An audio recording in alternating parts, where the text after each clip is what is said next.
The noise in your family. I know you don't have no noise in your family. Pray for me. But sometimes my family get noisy. You know, you always got something going on. You got the noise in your family. You got the noise in your finances. You got the noise on your job. I don't care what you do. There's always somebody that you work with that don't like you. You got the noise of your job, the pressure of deadlines, the dates to meet, the this to do, the that to do, the bills to be paid, the taxes to come. Have you had your teeth cleaned? When was the last time you've been to the podiatrist? You haven't had anybody do anything with your scalp or your skin or your this, and you're standing in the middle of so much noise. You live in it, you drive in it, you walk in it, you get in your car and you get in the traffic, they're honking and blowing and pushing and shoving. You turn on your phone and there's somebody you don't even know on Instagram laying you out about something you don't even understand about, and you have to live in the noise. It isn't just the decibel of the noise itself, how loud, how boisterous it is. It also goes far beyond that. It is the constant living under the threat that takes away our peace. Peace has become valuable. When I was young, I wanted joy. We danced all night long. They put us in the car. We were still dancing and shouting up on y'all don't know nothing about that, but in the old Holy Ghost sanctified church, we go to and we shout, and then we just had joy. But as I got older, I appreciate joy, but Lord, can I have a little peace? Oh, if you give me a little peace, I don't have to dance all night. Now I just want to be able to sleep all night. Y'all not gonna talk to me. We've lost the sense of peace, the sense of contentment, the sense of well-being, the feeling of safety. Looking over your shoulder in the grocery store. Can't go to a theater without watching everybody. In the airport, looking for a strange bag drop at a strange place. You're scared of everybody, living constantly under the threats of not knowing what's going to happen next. It will do certain things to you that will put you down and keep you down if you let it. It doesn't give you any strength. It gives you more weakness than power.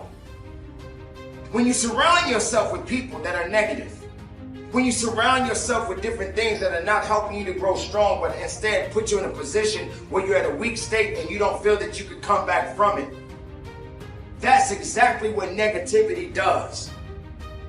You cannot get anywhere in life when you're having negative things around you.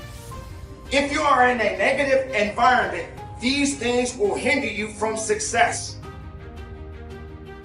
You have got to understand what negativity truly ultimately does. Eventually, it will put you in a position where you are feeling hopeless. You feel that you got to depend on someone to be happy, but you don't. You feel like you got to hang around a bunch of people to feel important, but you don't. You got to understand when you're hanging around things that is not helping you to move up, it's only going to put you in a position where you're going to stay down. And this is not a place that you want to be. Do not let negative tell you what to do. Don't let negativity put you in a position that you feel that there's nothing going to come out of you. You have every opportunity right in front of you. Just take a moment of clarity within yourself and realize that you do matter. Understand that there's purpose within you, ladies and gentlemen. Understand that you do matter for a reason because you exist for a reason. Now, if you let negative or negativity control you, control your thoughts, control your actions, then what's left? You got to get past this thing about wondering who, what, when, and where, and how you're going to go to the next level. The only way you're going to move up is you got to move up with the right mindset and understanding that you have all the power and uniqueness within you to get to the level you want to be in your life. But you can't allow things that are holding you back to take control of your life. You can get discouraged a lot of ways, but the one surefire way to avoid discouragement. First of all, let's understand something. We're all participating in this thing called life, all of us. Life has ebb and flows, mountaintops, it's got valleys, it's got thunderstorms in it, earthquakes. This life, you stop expecting it to go smooth, because it ain't finna go smooth. The road to success is always under construction. This life ain't set up to be smooth. You combat negativity and you combat discouragement with gratitude.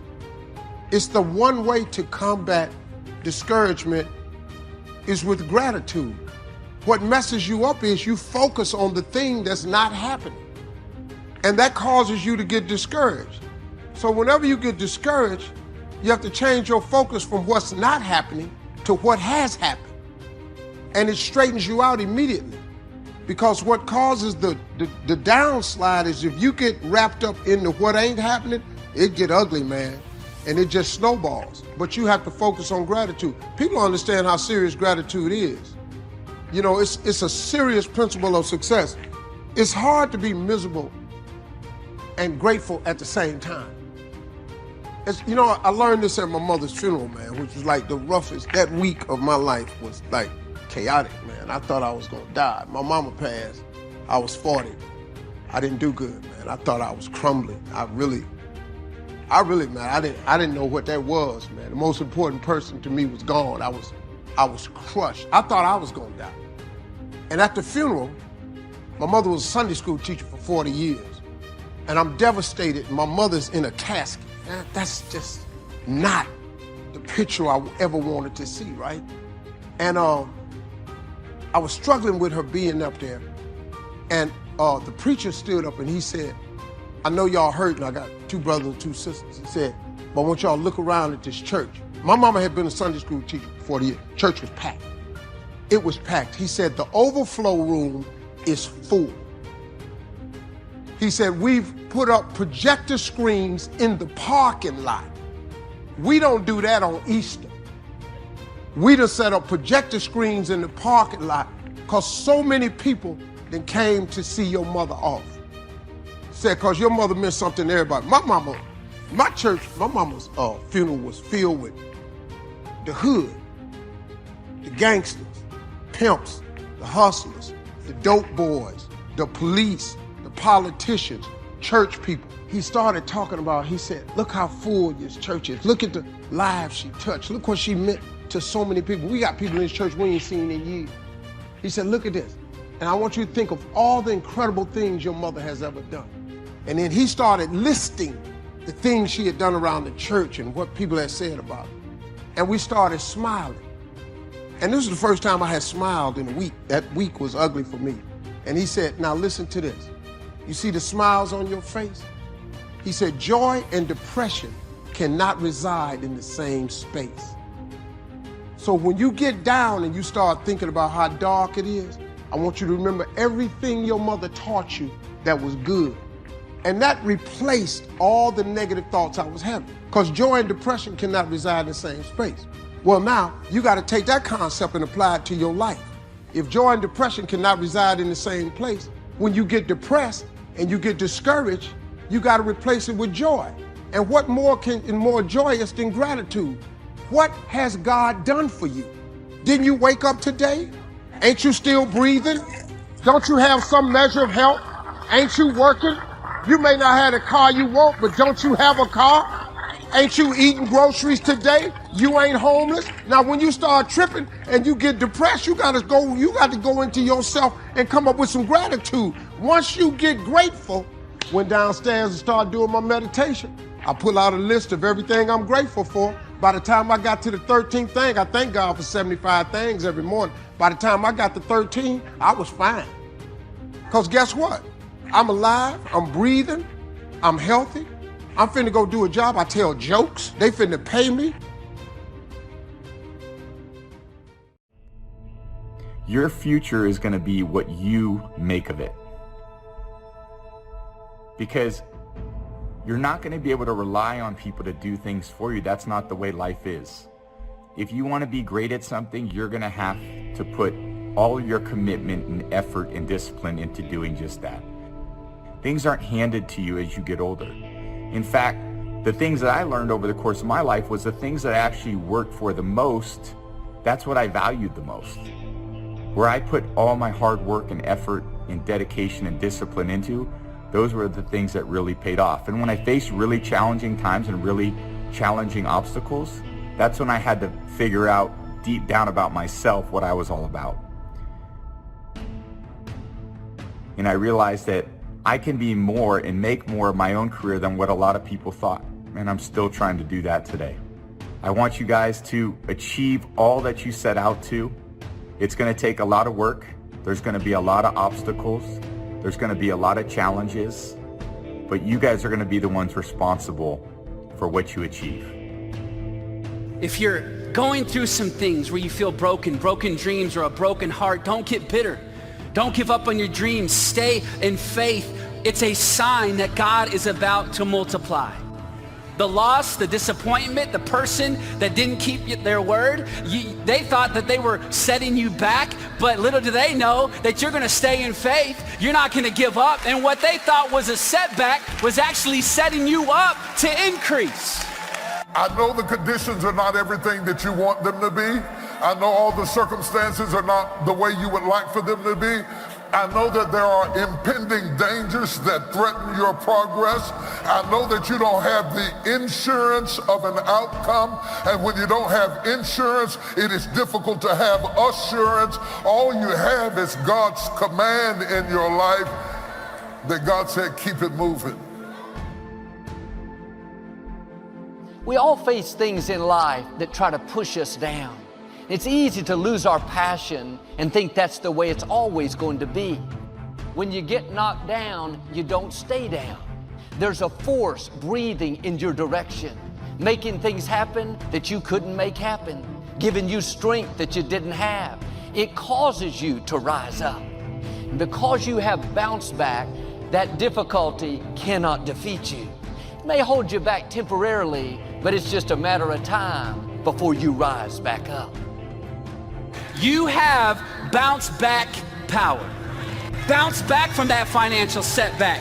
Bounce back from that divorce. Bounce back from that lie, the gossip, the haters. Bounce back. I want to encourage you tonight. There are things that only come out of you when you go through a struggle. So let's just rejoice that people hate. Let's rejoice that the enemy tried his best. In other words, when you go through something hard, God's gonna make sure that that works something good out in your life. It pulls something out of you. It shapes you into something special. It prepares you for something that's ahead of you. I made it all the way. I started preaching when I was 19, and they said I wouldn't last 2 weeks. And I made it all the way to 62. I'm chasing you. I ain't got there yet, but I'm on your heels, buddy. I'm coming after you. Because you can't go ahead if you don't keep it moving. So I kept it moving when I was broke. And I kept it moving when I had some money. And I kept it moving when things were going right. And I kept it moving when things were going bad. And I kept it moving when I had the faith. And I kept it moving when I was scared out of my mind. To all of it, I know you're scared, but keep it moving. Keep it moving. What I got planned will only work if you. Until you follow your dream and connect it to your gift, you'll never be happy. You got to chase that dream before you die, man. Just go see. God puts your real life in your imagination. That's where your real life ain't in your present circumstance. Your real life is not in your current situation. Your real life is not in your paycheck. Your real life, He tucks it away in your imagination. Listen to me. This is serious what I'm telling you. Don't you think it's nothing else. Imagination is everything. It's the preview to life's coming attractions. Developing an awareness of yourself beyond your mental conditioning, beyond your circumstances, adverse circumstances, beyond where you are right now, expanding your vision of yourself, going within and this part of the year, you know what I say?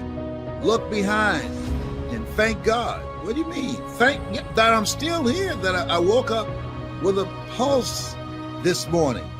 There's so many opportunities, so many blessings, so many things that I could do and participate in and expand my level of awareness. You may have things coming against you now. Thoughts tell you you'll never get well. This pandemic has ruined your finances. You'll always struggle with this addiction. Don't believe those lies. You may be down, but that is not your final destination. Get ready for favor. Get ready for breakthroughs. Get ready for healing. If you're going to come out of that challenge, you have to do like Micah. This problem didn't come to stay, it came to pass. God being for me is more than the world being against me. I shall arise. No more, it's never going to change. My business will never make it. My child's never going to get back on course. Zip that up. If you talk defeat, you're going to have defeat. That person that walked out on you, they didn't stop your destiny. Quit giving them that much power, thinking that they ruined your life. God has somebody better coming.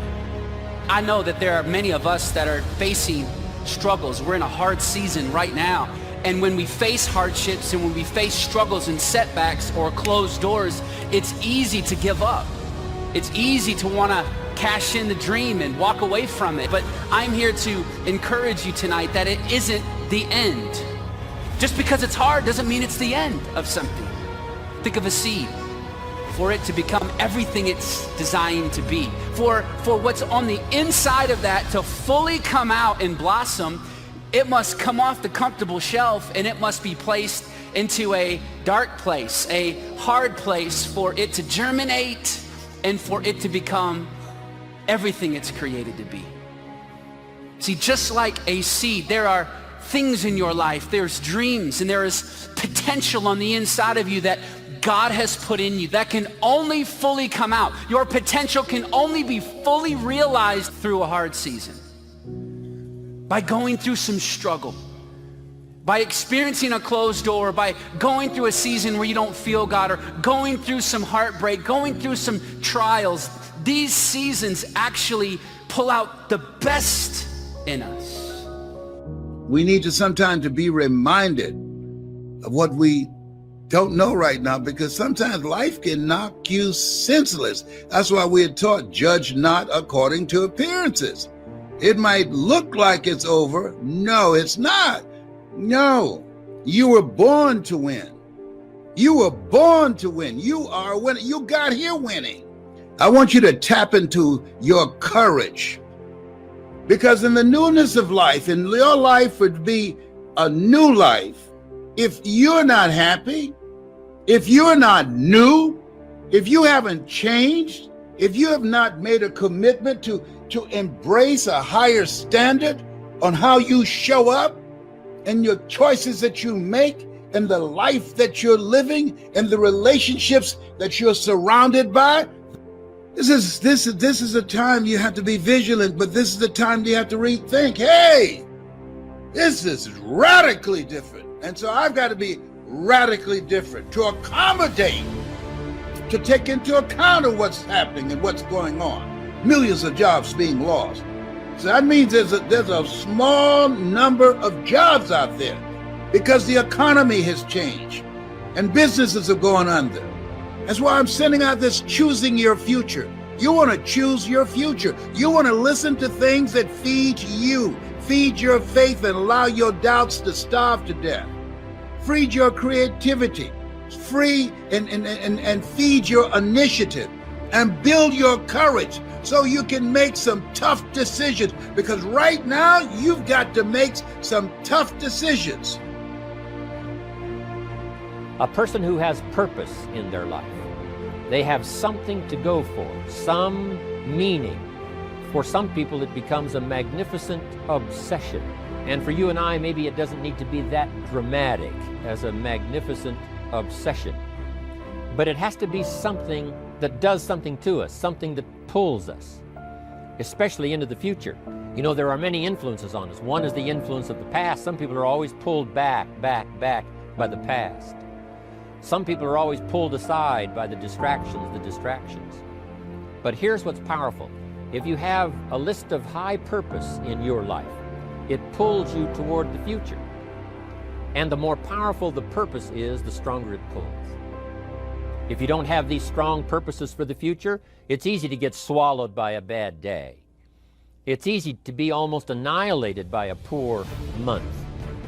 And it's easy sometimes to almost disappear beneath the waves of a year that goes backwards if you don't have something to pull you beyond that year. So if you want something to pull you through all kinds of challenges, all kinds of difficulties, and things that come at you, you got to have something on out there, beyond today, beyond next week, beyond next month, beyond this year. And the clearer it is, the stronger it pulls. It also creates imagination. It gets your mind working on how to achieve that purpose. And if your mind will work, and if your heart works, and if your spirit works, and if you have good input, like good ideas, I'm telling you, there isn't anything you can't accomplish. So everything that you do is habit forming. And that includes hitting the snooze button. That includes sitting on the couch. That includes eating donuts. It's all habit forming. You know what else is habit forming? Discipline. Setting the alarm and getting up. Going and working out. That stuff is all habit forming too. I recommend you form some disciplined habits. How much longer are you gonna wait? How much longer? You gonna wait another 30 seconds? You gonna wait another minute? Gonna wait another hour? Maybe we'll start in a couple hours. You know what? How about I just wait till tomorrow? You're gonna wait till tomorrow? You're gonna wait another week? You're gonna wait another month? How much longer are you gonna wait? I say no more waiting. Nothing you face can keep you from your purpose. No pandemic, no sickness, no addiction. The enemy may have done his best, but his best will never be enough. You got to put your foot down. This is the place where we are. You got to put your foot down to yourself and say,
going to surprise you. Some people say, well, I'll do it.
You have a choice to.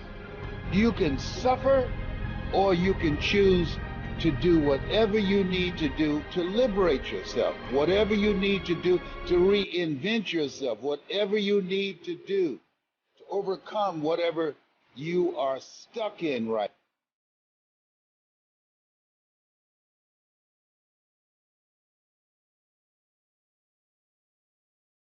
First time ever in a comedy club, I won $50.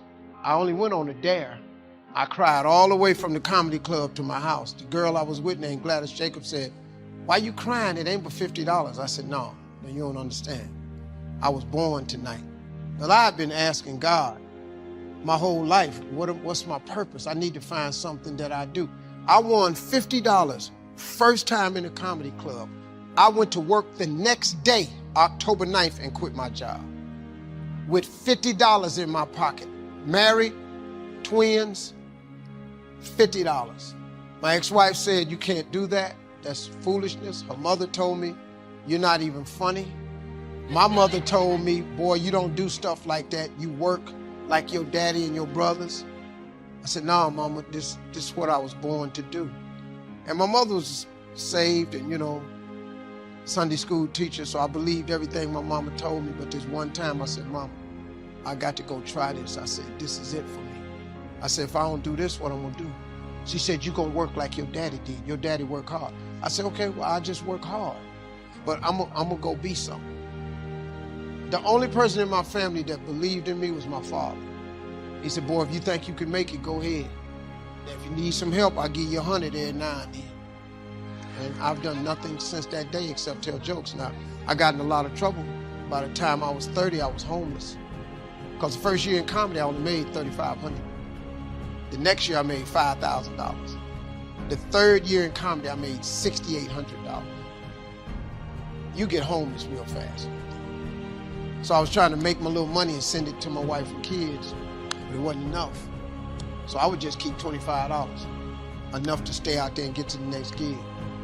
And you know, it didn't work for me for 3 years. I lived in my car. You have to take chances in life. You know, if you want your life to be something special, you eventually have to take a chance. You can't do normal things and expect extraordinary results. It doesn't work that way. You have to take an exceptional chance one time. And it's gonna cost you something that you care deeply about. Bishop Jakes told me one time, he said, in order to get to the next level in life, you can see where you wanna go, but it's a glass ceiling. The reason you can see it is because it's a glass ceiling. In order to break through a glass ceiling, you're gonna have to shatter the glass. Anytime you shatter the glass, it's gonna be blood shed. And the blood that you shed is gonna be something that you care deeply about. So if you are not willing to shed something you care deeply about, you cannot go to the next level. Most people let their family keep them from going to the next level. Some people, your friends. Some people, it's your job, your position keeps you from going to the next level. But if you go to work every day and you ain't happy, if you don't wake up overjoyed to go to work, that ain't no life, man. You got the wrong job. You know why you got the wrong job? Because you ain't living in your gift. You only find peace and happiness when you live in your gift, the thing God created you to be. If you don't ever do what God created you to be, man, you'll never be content. You'll be miserable. All the time I was miserable. For 27 years, misery. I couldn't figure it out until I won that money. I won $50. Just 50. It changed my whole life. I made a lot more since that 50. But guess what? I still tell jokes. So all these is jokes. If I don't be nothing else, I'm gonna be funny. That's the deal, ain't it? If you hire me, you're gonna get these jokes. Because that's my gift. What you want me to do? They hired me to speak at this insurance company one time. All these big wigs sitting there now. So I started telling jokes. The audience was dying laughing. This guy came up to me and said, I hired you as a motivational speaker. I said, that's what I do. Well, what's the laughing for? I said, because it holds people's attention. I said, go ask everybody what they got out of my message today. It ain't gonna be the jokes. It's gonna be something I told them. But you know, you got people that they don't want to hear that, but that's my gift. And if you live in your gift, you'll find your completeness. Until you live in your gift, you cannot be complete. When God created you, he gave you all a gift. All of you in here are gifted. You are gifted people. What is your gift? Your gift is the thing that you do the absolute best with the least amount of effort. Once you identify that, your life changes. God takes you to new heights. You find peace, you find joy. You wake up in the morning, you can't wait to go to work. If you waking up in the morning and you hate going to work, it's because you ain't living in your gift. I don't even have an alarm. I wake up every day ready to go to work because guess what? I'm gonna go tell these jokes. They're gonna give me this check. Look what I'm doing. Look, that is available to you though. That God that created you has that same thing available to you. Every last one of you. I bet he do. I dare you to try it. I dare you. What I'd like for you to do right now, I want you to think about your dream. Think about your dream right now. I want you to think about it. Now, ladies and gentlemen, let me share something with you. I do not believe that any of us have dreams that were not given to us for the purpose of accomplishing those particular dreams. I started out, as was indicated, very humble beginnings. I don't know what that dream is that you have. I don't care how far-fetched it might appear to be. I don't care how disappointing it might have been as you've been working toward that dream. That dream that you're holding in your mind, that it's possible. See, sometimes we can't say, I can do that. But what we can say, that I can have my dream. As we work on it day in and day out, no one, ladies and gentlemen, could have convinced me when I started out working on my dream, and I want you to think about whatever your dream is. I was willing to take a chance, and most people won't do that. Most of the people that you talk to, these are not risk takers. Most people have done all that they're ever going to do. They raise a family, they earn a living, and then they die. But people who are running toward their dreams, life has a special kind of meaning. That in the process of working on your dreams, you are going to incur a lot of disappointment, a lot of failure, a lot of pain, a lot of defeats. But in the process of doing that, you will discover some things about yourself that you don't know right now. That you have greatness within you, that you're more powerful than you can ever begin to imagine, that you are greater than your circumstances, that you don't have to go through life being a victim. I was born in Miami, Florida, in an area in an abandoned building on a hard linoleum floor with my twin brother. We were adopted. When I was in 5th grade, I was identified as EMR, labeled educable, mentally retarded, and stayed in that category until I got out of high school. But I met a high school teacher who one day changed my life. I was waiting on another student. When he came in, he said to me, "Young man, go to the board and write what I'm about to tell you." And I said, I can't do that, sir. He said, "Why not?" "I'm not one of your students." He said, "It doesn't matter. Follow my directions." I said, "I can't do that, sir, because I'm educable, mentally retarded." And he came from behind his desk and he looked at me. Someone's opinion of you does not have to become your reality. I just make mine so simple that it really doesn't have those complications. If on your goal list is a ranch in Montana, and you say, well, if I worked hard and maybe it's my 2nd year of following an entrepreneurial project and I'm doing fairly well, I think maybe I could accomplish that in 5 years. Sure enough, if good things happen, it's down to 3. If it takes me a little longer, maybe that's off in 10. But I just leave it on my list, not to make it an obsession. And then maybe the more I think about it, say, no, not a farm in Montana. You know, an apartment in New York on Park Avenue. I think I'll change to that. I think that makes it easier. Let that inspire you. If goals inspire you to higher achievement of things and occasions and places you want to go and things you want to see and people you want to meet, if only a little of it comes true, but all of it served as inspiration along the way to do better and work harder, and say maybe some of these goals will be closer than I thought now, it looks exciting. All of that serves you well. Who cares how close you got? Who cares if you set 200 goals and only got 10? It doesn't really matter. And I think if you make it that easy on yourself, tear up the list if you want to, start over. I've gotten some better information now. I'm not going to go for that. How about something else? I think that's the key. I make it easy. Make a list of what you want. Start checking off the things that are easy to get on your list. A lot of little things that you start checking off. And then let the rest of it all unfold. But you might as well dream about, you know, having an upstairs maid and a downstairs maid. If you happen to visit a rich man's home and say, wow, that's the life for me, I'm going to put that on my list. The guy's got a limousine and a driver. You say, wow, someday that's for me. And then later you say, no, this limousine and driver deal, that's not for me. But let it inspire you in the meantime. Why not? Even if you change your mind, threw that out, put in something else. One of my friends brought me on his Learjet the other day from San Jose to Van Nuys, close to my home. I thought, wow, it'd be nice to have a jet like this. But I think it only seats 4 people or 5. It's really small. Then he's got an 8-passenger helicopter, pilot and a co-pilot and 6 passengers. It's the latest state-of-the-art, fine machine. Then I thought I'd like to live in a mansion and have all the stuff. But then I go visit someone who's got the mansion and the security and the servants and the groundskeepers, and this whole house is just almost like chaos.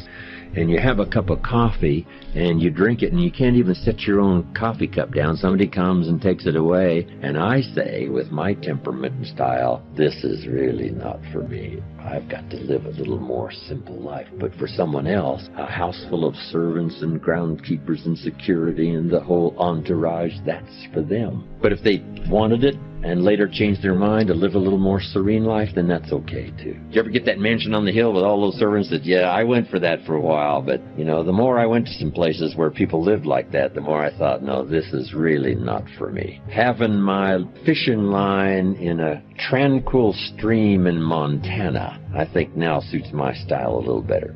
I did a seminar in each city, in 13 cities, a month. I had the elaborate entourage. It was unbelievable. One day I decided, someday I shall have no office, I shall have no secretary, I shall be free. Sure enough, that day finally arrived. People ask me now, what is your email address? And I say, I do not have one. I do have a website that someone else runs, but I have really simplified my life. A company that I do a lot of business with around the world asked me, do you want an office? I said, no. I said, do you want a secretary? I said, no. Then I did say once, yes, I'm going to have this satellite and put a fax machine in my motorhome so that I can be in touch but out of reach. I want somebody to say, yes, you can contact him, but you can't find him for a while. He's not gone forever, but he's gone for a while. So I do seek solitude, chances to get away. My farm in Idaho, overlooking Snake River, is a great place to get away and deal in agriculture and build a few homes. A little change of pace from flying all around the world. It's exciting for me. But for now, right, I have no office and no secretary and no email address, and so I managed to escape most of it. And I think you just have to really make the hard and fast decisions. I did a speech one time, and the title of my speech was, Today I Am a Wealthy Man. Didn't have much to do with money. But here's what I said. I want you to jot these notes down. Here was number one. I said, I'm wealthy because of my heritage, my parents, my grandparents. My grandmother studied nutrition, passed it on to my mother. Back in those days when my mother studied and practiced nutrition, she was called like a health nut, right? Do you go back that far, right? Your parents or grandparents? They were called health nuts. They were studying vitamins and they were studying this. Mama used to mix up some of this stuff for me and Papa and said, if this don't kill us, I think it'll help. And we're, gagging this stuff down. My mother, with the practice and study of better nutrition, extended her life at least, the doctor said, at least 20 years. Said if your mother hadn't have done that, she wouldn't have lived that extra 20 years. He said when your mother died, the walls of her heart were paper thin. He said how she lived this last 20 years is incomprehensible. And then I told him, Mama used to do all the juices, had the distiller to distill the water, all the stuff that was considered kind of kooky, right? Back in the 40s and 50s and 60s. Herbs and twigs, something to smoke. But Mama did all that stuff, extended her life over 20 years. My father lived to be 93, never had a major illness. I've never had one. Passed it on to my children, my grandchildren. Unbelievable. My heritage, what's that worth? It's worth a fortune. So you got to contemplate every once in a while your blessings, and part of your blessing is your heritage. Next is the heritage of your country. We that come from the free country, engaging in enterprise to start with $1 and make a fortune, become a millionaire. What value is that heritage? It's unbelievable. We enjoy the benefit of courts we didn't start. We enjoy the benefit of laws we didn't create. We enjoy the benefit of learning institutions we didn't found. We enjoy the benefit of medicine we didn't discover. Wow, heritage. Next I said, I'm a wealthy man because of my experiences. Experience makes you rich. Here's what you must treat your experiences as: commodity. You must treat your experiences as high value. You must treat your experiences as capital so that you can invest in the future what you've learned in the past. My experiences now have taken me around the world. A birthday celebration last year, right, in 16 cities. It was one of the most unbelievable experiences of my life. A group got together in Italy and gave me a helicopter tour of Sorrento, Naples, Vesuvius, the Isle of Capri, Pompeii from the air. Unbelievable experience. God is not going to let the opposition delay you from your destiny. He has already scheduled your destiny moments. It may feel like you're falling behind. The opposition is holding you back. Stay encouraged. At the right time, that adversity is going to hurry out of your way.